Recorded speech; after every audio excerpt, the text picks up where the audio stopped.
नमस्कार, बहुत स्वागत है आप सभी का। आप मुझे न्यूज़ 18 के डिजिटल प्लेटफॉर्म पर देख रहे हैं। मैं हूं आपके साथ जया मिश्रा। अमेरिका ने डेनमार्क, यूके, फ्रांस और कई यूरोपीय देशों पर 10% टैरिफ लगाने का ऐलान किया है। अमेरिकी राष्ट्रपति डोनाल्ड ट्रंप ने शनिवार को इसका ऐलान किया।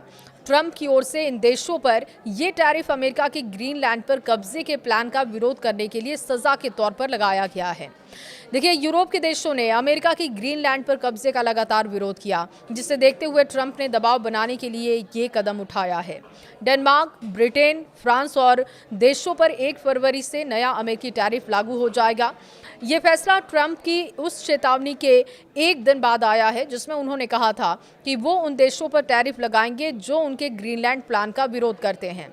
ट्रंप काफी समय से इस बात पर जोर दे रहे थे कि अमेरिका को अपनी राष्ट्रीय सुरक्षा के लिए ग्रीनलैंड पर कब्जे की जरूरत है।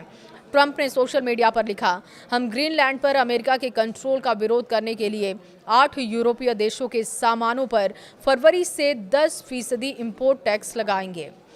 Denmark, Norway, Sweden, France, Germany, UK, Netherland और फिनलैंड को ये टैरिफ देना होगा। अमेरिका की ग्रीनलैंड पर डील नहीं होती है तो 1 जून से टैरिफ बढ़ाकर 25% कर दिया जाएगा।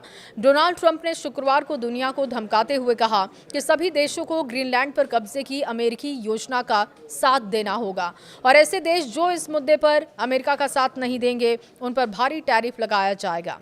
ग्रीनलैंड के मुद्दे पर टैरिफ को हथियार बनाने की इस धमकी के एक दिन के बाद ही उन्होंने कई देशों पर टैरिफ का ऐलान कर दिया।